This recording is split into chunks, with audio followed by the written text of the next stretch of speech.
have had the opportunity to write the book is just really like a proud moment for me, and I'm just grateful that you guys all come here and support me, because it just feels good to have done this. So I'm going to just read one of the chapters, and it's called "It's Not About You." You probably think this chapter's about you, don't you? Don't you? Don't you? Sorry to burst your bubble, but this chapter's about me. Here's a story. It's Mother's Day. It's my day, I think to myself. I lie in bed. I'm waiting for my breakfast, because that's what happens on Mother's Day, right? It's the day where all worship my amazingness and treat me like royalty. After all, I did give birth 4 times, 2 of which were unmedicated. I wait and wait. No breakfast. I finally get out of bed. Why'd you pick this chapter? It's not about you, Sean. It's because Sunday is Mother's Day. She picks the one chapter that paints me as this horrible person. Just know, Mother's Day's on Sunday. So, okay. You wait. And I wait. We get it. No breakfast.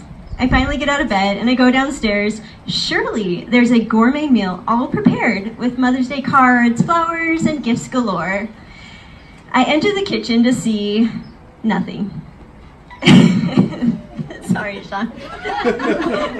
It's brutal, man. There is no breakfast. There are no gifts and no cards. The only gift I can see is a sink full of dishes.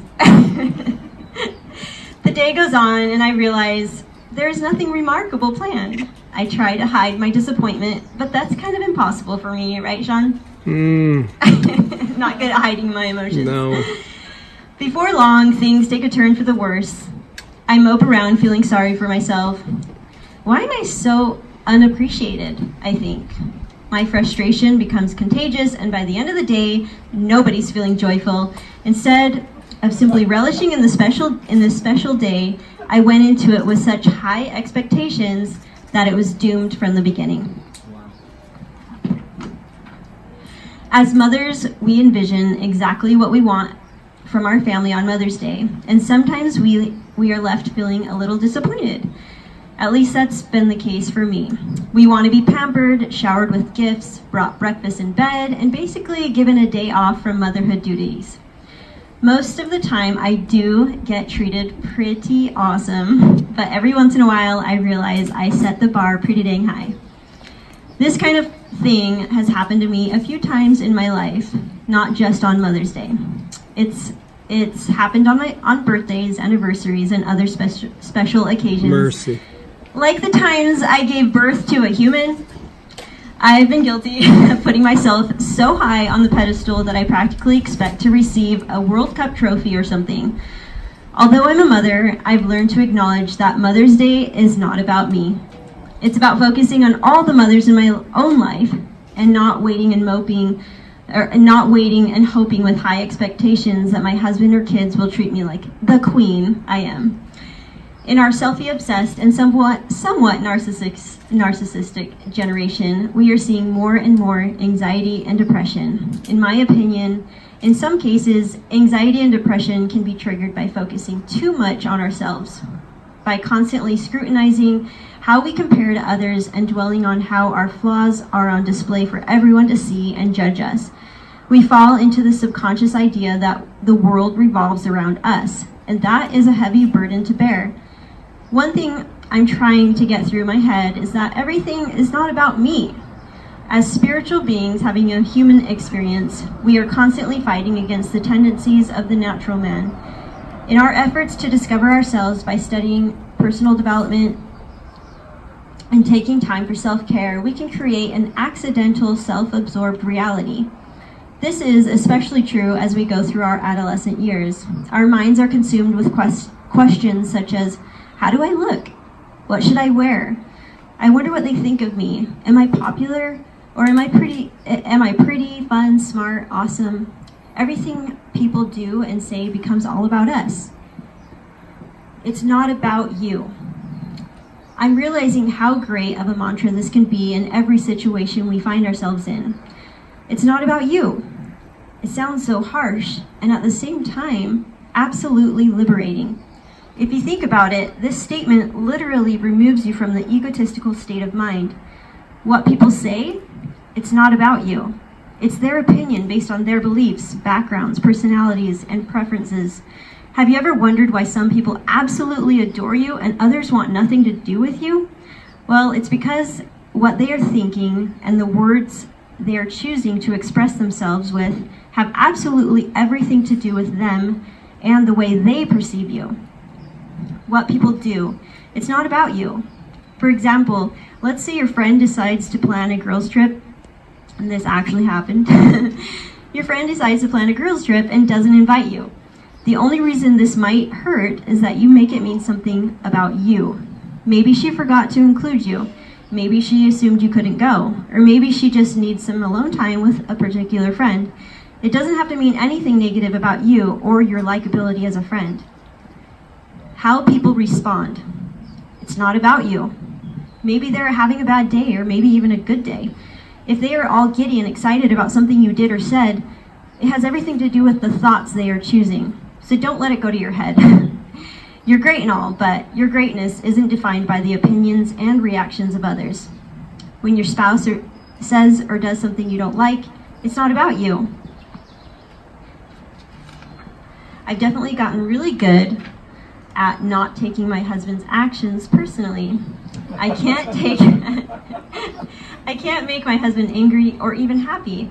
Only his thoughts about the circumstance have the ability to do that. Usually, when I turn things around and put myself in his shoes, I can better understand where he's coming from, and it becomes clear that his actions or words are not personal.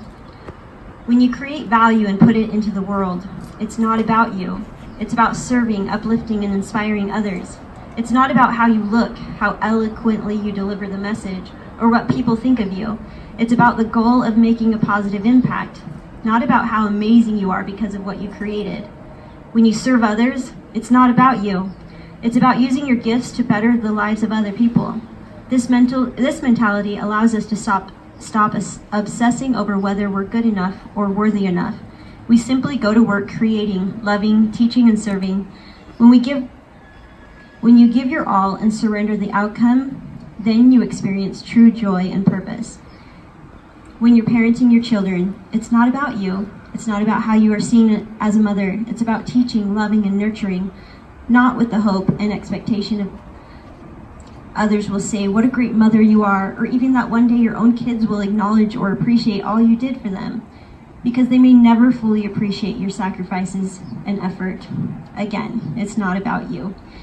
We can even take it a step further and decide that even our own birthdays are not about us. We can think of it instead as a day to express gratitude for life, a day to thank our parents for deciding to bring us into this world. When we stop making everything about us, we realize how much sweeter this life can be. Stop shitting on others. Shitting is when That sounded like the real thing there. Stop what? Shitting. Shoulding. Shitting is when we sit around waiting for others to fulfill our needs or do what we think they should be doing according to our manuals. The manuals that we completely made up in our own minds. They may not have any validity whatsoever. They're just a made-up list of should. My spouse should pick up his shoes. Man, what is going on? My kids should be grateful. My friends should invite me to everything. My mom should call me more. My dad should be more responsible. We're so good at shitting on others. We even should ourselves too. We have high expectations of what we should be doing instead of appreciating the things we do accomplish, especially all the things we have done and overcome. I've noticed that when I spend time in nature and become aware of the beautiful scenery, I feel a huge sense of clarity, serenity, and peace. It's healthy to take a moment to zoom out and notice the wonders around you rather than being so consumed with what's going on internally. Sometimes we just need to take a step back and be observers. Human beings are all connected. And as much as we'd like to think of ourselves as completely independent, we need each other. We need one another to feel a part of something, to love and to be loved, to learn from and to be inspired by. In my favorite sitcom, Friends, I love the episode where Phoebe and Joey are arguing over whether a selfless good deed even exists. Joey's argument is that every good deed is not completely selfless because the motivation to serve others is to make us feel good. Basically, Joey is saying that doing good is more about us than we realize. In Phoebe's humorous attempt to prove Joey wrong, she decides to let a bee sting her so that the bee can look tough in front of his bee friends. She insists that this is a selfless good deed because she was not happy about it. I love their humor around our natural human tendencies. It's true that we are motivated to do good because it fills our hearts with love. Love is what drives us. All we really want in this life is love. We simply get confused about which source to derive it from. Instead of waiting around for others to love you, be the kind of person who fiercely loves others, someone whose only motivation is to give love freely, unconditionally, and without judgment. In marriage, we tend to make it all about us. We think thoughts like, what am I getting out of this relationship? I'm always doing more. Why don't I get any appreciation or recognition for all that I do? Stop keeping score on who's doing more. I think you actually said that originally, Sean. Yeah, that serves me. That is a quote from Sean. Oh, the scorekeeping. Let me tell you how effective it's been in our marriage when we keep score on who's doing more. The times I'm feeling overwhelmed, sleep deprived, and exhausted are when I start tallying up everything I do and docking Sean points for things he doesn't do. I become consumed with anger and resentment, and I so quickly forget all he contributes to our livelihood. Basically, what I'm saying is, you do so much, but you've got to get over yourself. Actually, I'm saying that to me. I need regular doses of humility. Anytime I'm focused more on myself and only noticing everything I contribute to the family, a downward spiral of negativity begins and easily saturates my outlook. When I take people's actions personally and make them mean something about me, I'm left feeling angry or saddened. For example, maybe I text a friend and she doesn't respond for a few days. Immediately, my mind wants to go to thoughts like, I wonder why she's mad at me. Did I say something to offend her? I'll even go back and read my previous text messages trying to find clues as to why she's not texting me back. I can't tell you how many times this and other similar situations have happened to me. I read into things far too often and always end up making them about me in a damaging kind of way. Usually what ends up happening is in those situations is I discover the reason my friend didn't respond right away was because of a life event or something else completely reasonable. Maybe the friend was driving when she read the text and forgot to respond once she was home. Maybe she was out of town, her kids were sick, or she responded in her head but forgot to actually respond. I can't tell you how many times I've done this. The first step to shifting our thinking around this is to be aware. Awareness of our thoughts is the key to all our struggles. Notice the thoughts you are having about the situation without judgment.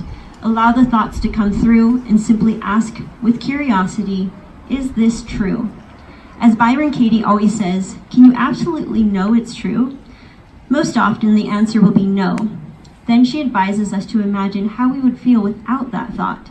Once you isolate the thought and realize it is the cause of your suffering, you can choose to drop the thought, unless of course you want to keep feeling bad. By doing this exercise, you will discover the root cause of your suffering, and at that point, you have the power to change how you are feeling about the situation by carefully choosing better thoughts. I've been practicing this technique for over a year now. I always knew that we have a choice to feel good, but I never really had the desire to choose good thoughts. For some reason, I wanted to sit and ferment with the negativity in my mind. Negativity my mind was offering me. It seemed too difficult to choose better thoughts in the midst of anger or sadness. But as I've been making a conscious effort to work on this, I began to see huge changes in myself and my overall well-being. I also learned that as you make this practice a daily priority, it gets easier and actually becomes a habit. The result is not only feeling more peaceful in all aspects of your life, but also operating in a much higher frequency, which then opens you up to receiving incredible opportunities. You only attract what you are putting off. So if you are putting off joy and abundance, you will attract joy and abundance. If you are putting off anger and sadness, naturally, you will attract more of that too. I saw the effects of my negative thoughts and how they were trapping me in a never-ending cycle. For a while, I couldn't understand why negativity kept showing up in my life. I didn't make the connection that it was my own thoughts and my knee-jerk reaction to take everything personally. When I learned about thought work, everything suddenly became so clear and I realized what was happening. Since I started practicing thought work, I've been able to see the fruits of my labors. I continue to work hard at managing my thoughts and the payoff is incredible. Not only do I feel good most of the time, but all the opportunities I've been hoping for all these years are finally becoming a reality. It's pretty cool to watch these things unfold as I make a conscious effort to stay in alignment with the feel-good state of being. Remember, the goal is to practice awareness without judgment. Simply allow the thoughts and then choose the ones that make you feel the way you want to feel. You have the power to feel good at any given moment. Now go and make your life about loving others and be more compassionate with yourself in your efforts to change your thoughts. It takes time and effort, but the payoff is worth it.